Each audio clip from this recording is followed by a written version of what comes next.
जय हिंद दोस्तों, आज पढ़ेंगे मेंसुरेशन और मेंसुरेशन का आज पार्ट 1 चलेगा। ठीक है, सबसे पहले हम देखते हैं कि मेंसुरेशन को हम दो भागों में बांट देते हैं। ठीक है, एक एरिया वाले भाग और एक हो गया वॉल्यूम यानी कि आयतन वाला भाग। ठीक है, इस भाग में हम पढ़ेंगे एरिया और पेरीमीटर कि किसी भी आकृति का क्षेत्रफल हम कैसे निकालें, उसका परिमाप निकालें। और इसमें पढ़ेंगे वॉल्यूम में ये बेलन पढ़ेंगे, इसका आयतन निकालना, ये शंकु का आयतन निकालना, ये गोला का आयतन निकालना और ये अर्धगोला का आयतन निकालना। ठीक है, ये दूसरे भाग में हम आयतन निकालना पढ़ेंगे और ये पहला भाग में क्षेत्रफल और परिमाप। इसमें देखिए, इसमें वर्ग आ जाएगा, आयत आ जाएगा, वृत्त आ जाएगा, त्रिभुज आ जाएगा। यानी कि इन सब आकृतियों का हम क्षेत्रफल निकालेंगे और परिमाप निकालना सीखेंगे और इसमें ये सब आयतन निकालना सीखेंगे। ठीक है, अब देखिए, एक जियोमेट्री होता है जो उसको कोण के आधार पर बांट दिया गया है। ठीक, जियोमेट्री को कोण के आधार पर बांट दिया गया है और ये मेंसुरेशन क्षेत्रमिति को क्षेत्रफल के आधार पर बांटा गया है। तो ठीक है, हम स्टार्ट करते हैं टाइम ना वेस्ट करते हुए। सबसे पहले हम स्टार्ट कर लेते हैं इसमें त्रिभुज। ठीक है, तो हम त्रिभुज देखते हैं। तो त्रिभुज में हम पढ़ेंगे समकोण त्रिभुज, विषमकोण त्रिभुज, समद्विबाहु त्रिभुज और विषमबाहु त्रिभुज।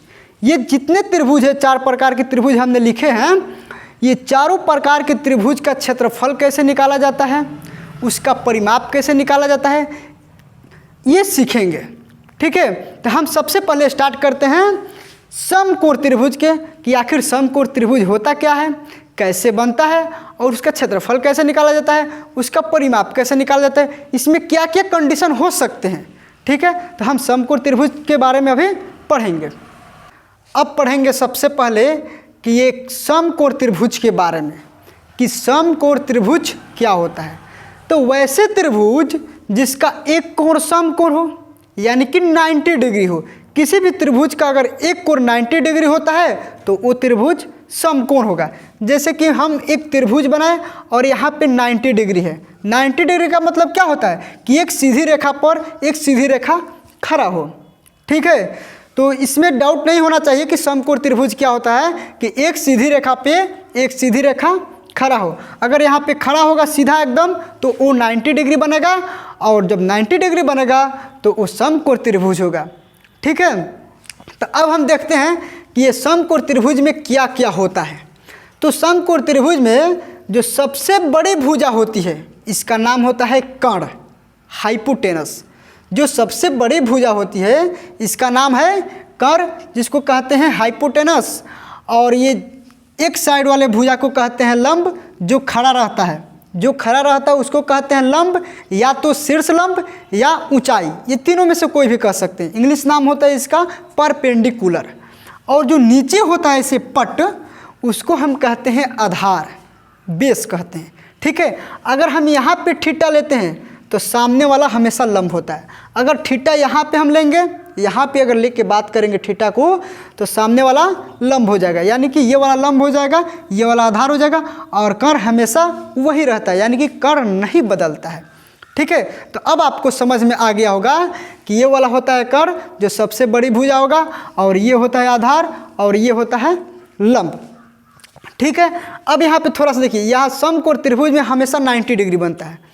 अब हम बात कर लेते हैं कि इसका फॉर्मूला कैसे होता है और किस प्रकार के इस पे फॉर्मूला बनता है। तो सबसे पहले देखिए कि इसका फॉर्मूला कहता है कि कर्ण के स्क्वायर, ये कर्ण के स्क्वायर इक्वल टू ये लंब के स्क्वायर प्लस आधार के स्क्वायर के बराबर होता है।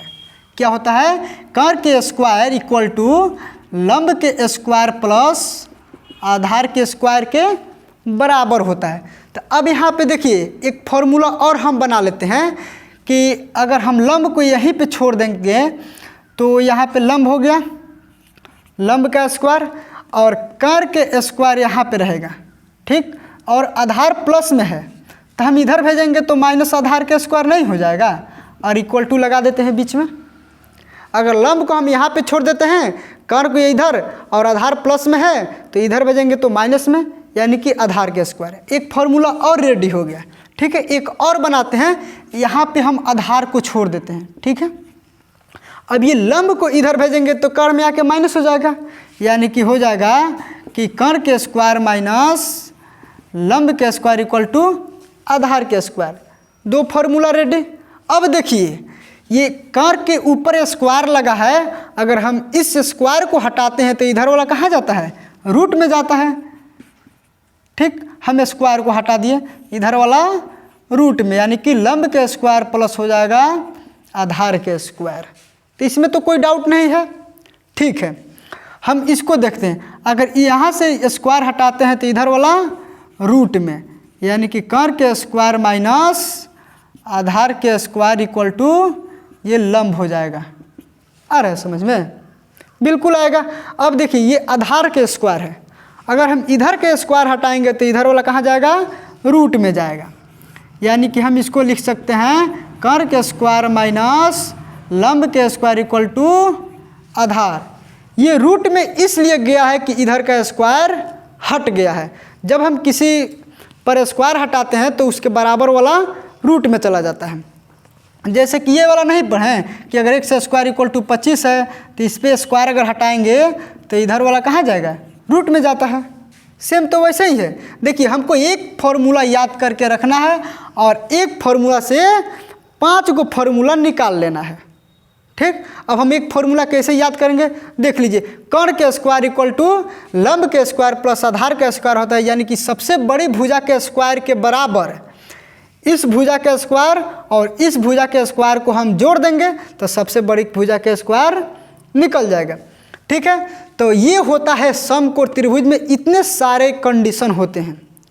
अगर बात करें कि समकोण त्रिभुज का क्षेत्रफल हम कैसे निकालते हैं, परिमाप कैसे निकालते हैं, एक बात और, आप त्रिभुज का डिफिनेशन बनाइए। पहले त्रिभुज का डिफिनेशन होता है कि 3 रेखाखंडों से घिरी हुई बंद आकृति को त्रिभुज कहते हैं। यानी कि देखिए ये 3 रेखाखंडों से घिरा हुआ है और बंद आकृति है तो ये त्रिभुज है। ये भी हो जाएगा त्रिभुज, ये भी हो जाएगा त्रिभुज। आप जैसे भी बना सकते हैं, बस 3 रेखा होना चाहिए उसमें और बंद होना चाहिए, तो हम उसको कहते हैं त्रिभुज। और एक बात और, क्षेत्रफल क्या होता है, परिमाप क्या होता है। इसका क्षेत्रफल निकालने से पहले, परिमाप निकालने से पहले हमको मालूम होना चाहिए कि क्षेत्रफल होता क्या है और परिमाप होता क्या है। वास्तव में हम किसे कहते हैं परिमाप, कि सिर्फ रट लिए हैं क्षेत्रफल निकालो परिमाप निकालो। तो सबसे पहले समझिए कि क्षेत्रफल क्या होता है, परिमाप क्या होता है। क्षेत्रफल का मतलब कि अगर इस त्रिभुज का हम बात करें तो इस त्रिभुज के अंदर ये जितना भी जगह है, ये जितना एरिया है, इसी को तो कहते हैं क्षेत्रफल। आ रहा है समझ में? अगर कोई भी आकृति के अंदर जितना जगह है, देखिए जैसे बोर्ड है, इतना इसका लंबाई है, इसका चौड़ाई है, तो ये हो गया क्षेत्रफल। लंबाई इंटू चौड़ाई होता है। ये बोर्ड आयताकार है ना, तो लंबाई इंटू चौड़ाई क्षेत्रफल हो गया। वैसे ही इस त्रिभुज में भी क्षेत्रफल होता है। तो ये सब क्षेत्रफल है, जितना जगह है ना, इसी को कहते हैं हम क्षेत्रफल। अगर हम बात करें परिमाप, परिमाप का मतलब होता है कि चारों साइड के भुजाएं का योग, कोई भी आकृति हो, अगर हम चारों साइड का भुजाओं का योग निकालेंगे तो उसका परिमाप निकल जाएगा, यानी कि पेरीमीटर निकल जाएगा। ठीक है, एकदम आसान याद रखिएगा कि किसी भी फॉर्मूला की जरूरत नहीं पड़ेगा परिमाप में। बस चारों साइड के भुजाओं का योग जोड़ दीजिए। इसमें 3 भुजा हैं, तीनों का हम जोड़ लेंगे तो इसका परिमाप निकल जाएगा आराम से। तो सबसे पहले क्षेत्रफल इसका क्या होता है, ये समकोण त्रिभुज है, इसका क्षेत्रफल होता है 1/2 गुणे आधार गुणे ऊंचाई, या हम इसको शीर्षलंब भी कह सकते हैं ऊंचाई को। ये किसी भी त्रिभुज के लिए मान्य है। ये नहीं कि सिर्फ समकोण ही त्रिभुज का क्षेत्रफल होगा 1/2 गुणे आधार गुणे ऊंचाई। ये किसी भी त्रिभुज में लागू होगा और किसी भी त्रिभुज का क्षेत्रफल इससे हम निकाल सकते हैं। ठीक है, अब यहाँ पे देखिए त्रिभुज ABC का अगर हम परिमाप का बात करें, इसका परिमाप, तो इसका एक भुजा है लंब, यानी कि B है, B हो गया। एक भुजा है, नहीं सॉरी P होगा, लंब P होगा यहाँ पे, ये लंब हो गया P, और ये आधार B है, B हो गया, और कर्ण H है, H। यानी कि तीनों भुजाएं जोड़ देंगे, हो तो गया उसका परिमाप। इसको हम ABC मान सकते हैं। ठीक है, परिमाप का मतलब होता है कि तीनों भुजा जोड़ देंगे, खिस्सा खत्म। तो अब यहाँ पे देखिए कि ये वाला याद रखिएगा कि किसी भी त्रिभुज का क्षेत्रफल 1/2 गुणे आधार गुणे ऊंचाई होता है। ठीक है, हम आगे बताएंगे कि क्या ये विषमबाहु त्रिभुज पे लागू होगा, क्या ये समबाहु त्रिभुज पे लागू होगा, क्या ये समद्विबाहु त्रिभुज पे लागू होगा। बिल्कुल लागू होगा, यही फॉर्मूला लागू होगा, हम बताते हैं अभी तुरंत। अब हम बात करने वाले हैं विषमबाहु त्रिभुज कि विषमबाहु त्रिभुज क्या होता है, इसका परिमाप हम कैसे निकालेंगे, इसका क्षेत्रफल कैसे निकालेंगे। तो सबसे पहले आप समझिए कि विषमबाहु त्रिभुज कहते किसे हैं। तो वैसे त्रिभुज जिनकी लंबाई असमान हो यानी कि बराबर नहीं हो उसे हम कहते हैं विषमबाहु त्रिभुज। जैसे कि एक आकृति है, ये असमान लंबाई की त्रिभुज है, ए बी सी यानी कि अलग अलग लंबाई की है, तो ये विषमबाहु त्रिभुज है। अब इसका परिमाप का बात करें तो हम अभी बताएं कि परिमाप का मतलब कि तीनों भुजाओं को जोड़ देंगे, कोई भी आकृति होगा उसके चारों भुजाओं को चारों साइड के भुजाओं को जोड़ देंगे तो उसका परिमाप निकल जाएगा। अब देखिए, अगर इसका हमको क्षेत्रफल निकालना है विषमबाहु त्रिभुज का, तो सबसे पहले इसका अर्ध परिमाप निकालना होगा, यानी कि जिस एस से सूचित करते हैं। एस का मतलब होता है सेमी पेरीमीटर। ठीक है, तो एस का मतलब अर्ध परिमाप, इसको आधा कर देना है परिमाप को, यानी कि a + b+c/2 आधा हम कर दिए। अब इसका क्षेत्रफल कहता है कि √s × s - b और s-c।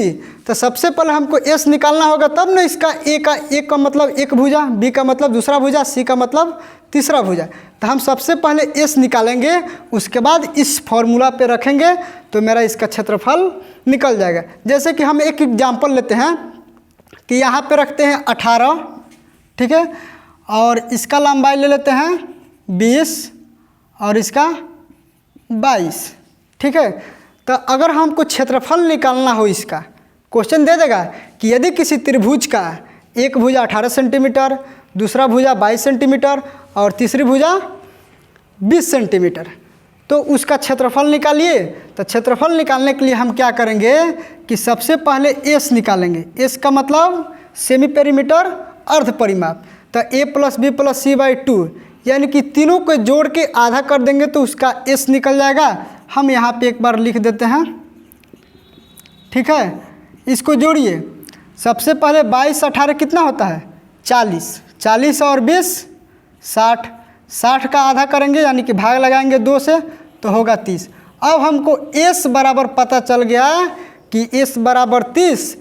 अब 30 हम क्या करेंगे, इस फॉर्मूला पे जहाँ जहाँ s है वहाँ पे 30 रखेंगे और ये जो है a का मान 18 ले लेंगे, ये वाला 18 हो गया और ये वाला b हो गया और ये वाला c हो गया 22। ठीक है, हम इस फॉर्मूला पे रखते हैं। तो s के जगह पे 30 और s - a यानी कि a है 18, 30 में से 18 जाएगा तो 12, हम इसको डायरेक्ट लिख देते हैं गुणा करके। ठीक है, और s में से b जाएगा यानी कि b है 20, तो 30 में से 20 गया हुआ 10। s - c, तो s है 30 और c है 22, 30 में से 22 गया 8। अब हम क्या करते हैं, इसी को थोड़ा सा गुणा करके आगे बढ़ा देते हैं। सबसे पहले 12 × 36 हुआ, तो हम यहाँ पे लिख दिए 36। अब देखिए एक 0 है तो एक 0 और ये एक 0 है तो एक 0 हो गया 3600 × 8। अब हम इसको क्या करते हैं कि 3600 का तो वर्गमूल होता है 60। ठीक है, हम 60 इसको बाहर निकाल दिए। अब बच गया 8। तो अगर 8 को हम तोड़ेंगे ऐसे, देखिए यहाँ पे, तो इसको हम 2√2 कर सकते हैं। कैसे आया 2√2, देखिए 2 × 2 हो जाएगा ना 8 को। ये एक जोड़ा में से एक को बाहर निकल गया, ये वाला 2 और ये वाला 2 बच गया यहाँ पे, तो ये वाला अंडर रूट में रहेगा।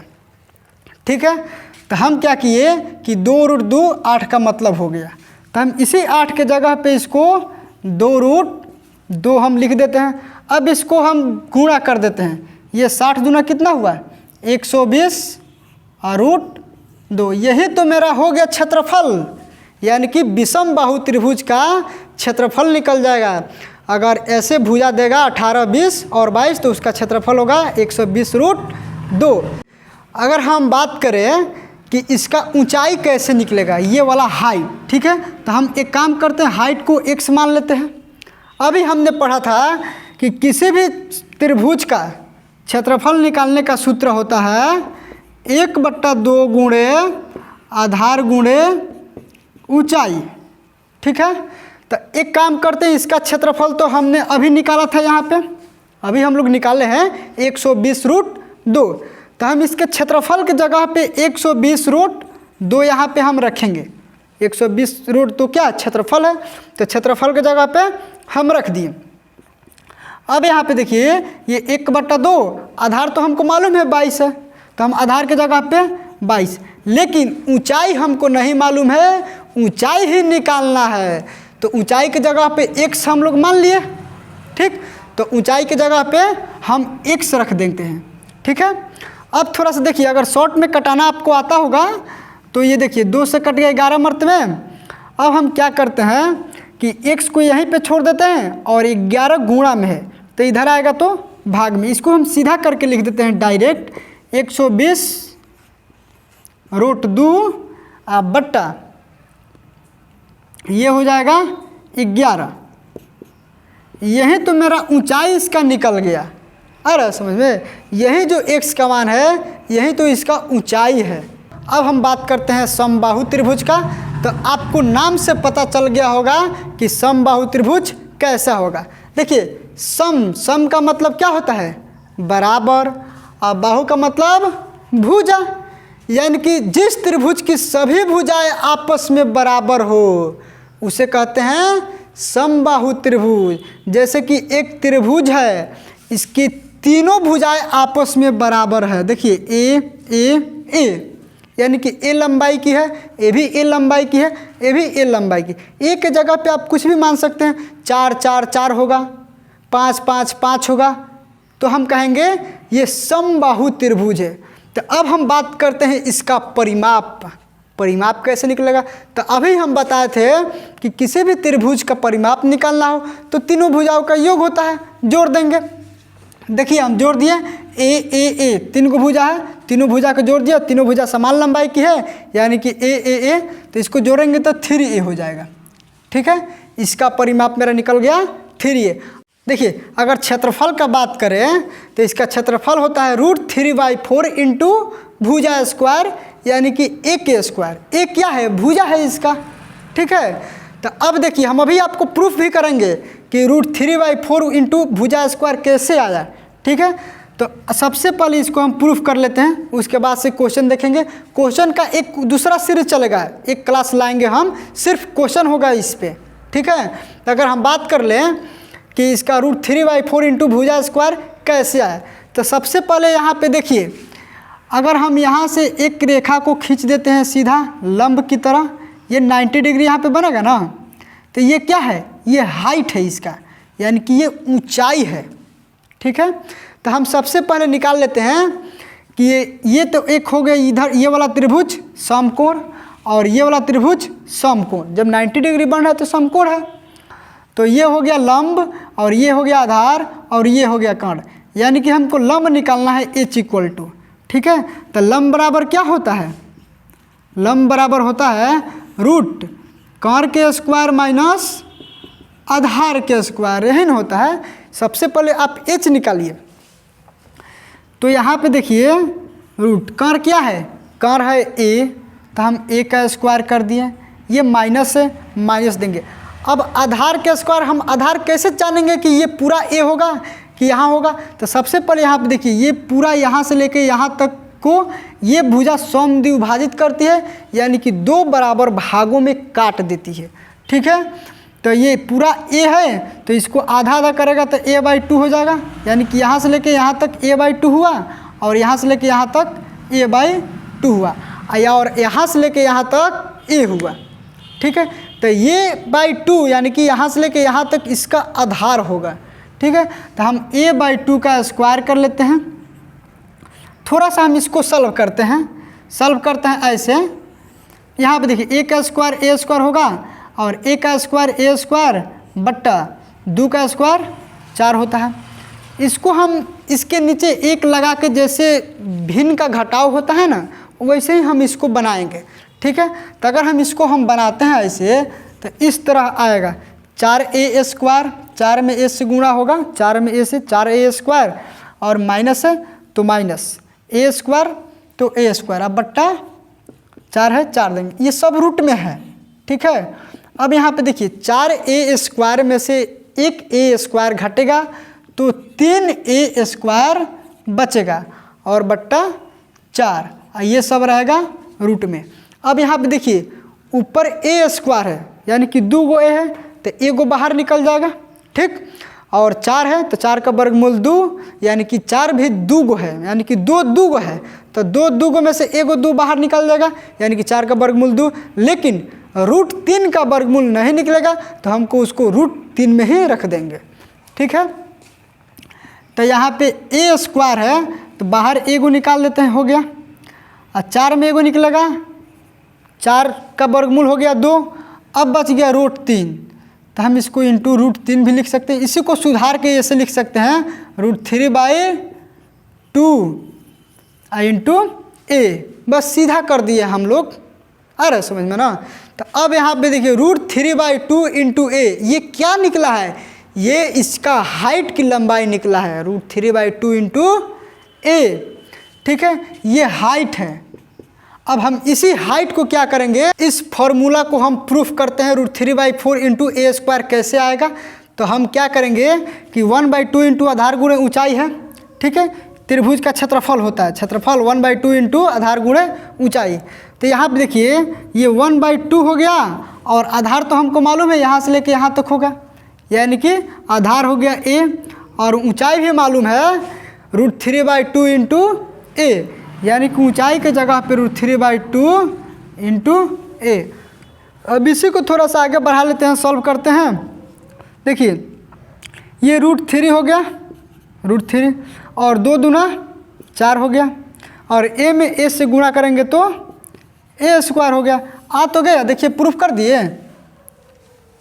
तो ये बेसिक क्लास है, ये सब बेसिक चीज़ है, अगर ये नहीं मालूम रहेगा तो फिर ट्रिक नहीं याद होगा, आ रहा समझ में। अगर ये सब मालूम है तो ट्रिक याद करने में भी आसानी होगा और लंबा समय तक याद भी रहेगा।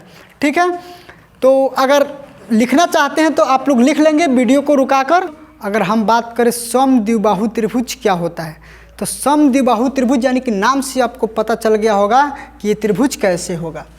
तो सम मतलब होता है बराबर, द्वि मतलब होता है 2 और बाहु मतलब होता है भुजा, यानी कि जिस त्रिभुज की 2 भुजाएं आपस में बराबर हो उसे समद्विबाहु त्रिभुज कहते हैं। जैसे कि एक एग्जाम्पल है, फिगर है कि ये a और a है, यानी कि ये दोनों भुजाएं आपस में बराबर है और ये भुजाएं बराबर नहीं है, यानी कि ये समद्विबाहु त्रिभुज है। तो अब हम बात करें इसका परिमाप का और क्षेत्रफल का, तो परिमाप वही होगा, तीनों भुजाओं को जोड़ देंगे, जैसे कि a है ना भुजाएं, तो a प्लस b, यानी कि हम तीनों भुजाओं को जोड़ दिए तो a मिलकर 2a और प्लस b, यही तो हो गया उसका परिमाप।